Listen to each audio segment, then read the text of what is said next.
Now I'm going to show you how to attach a large bead that is going to go at the end of the string of smaller beads that we made.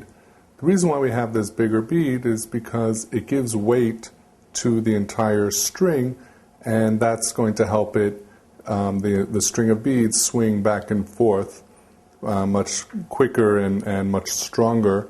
So this is going to be like the weight at the end of that string. So let me show you how to tie the big bead to the end of the string. We simply run the string through the hole and we make a knot. It should be a regular knot, but we just want to make sure that when we close the knot, it should fall at the top of the bead.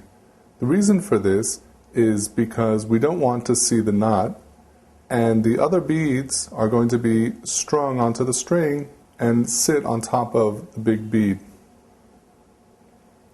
So the reason why we want to have it fall on the top is so that it won't be seen once the other beads are sitting on top of it.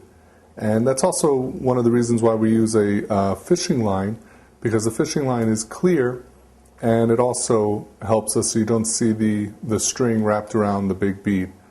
So again, I've showed you how to take a large bead, a little bit heavier than the regular beads that we've been using, and I've shown you how to run the string through and make a knot, making sure that it falls on top of the bead where the other string of beads is going to sit.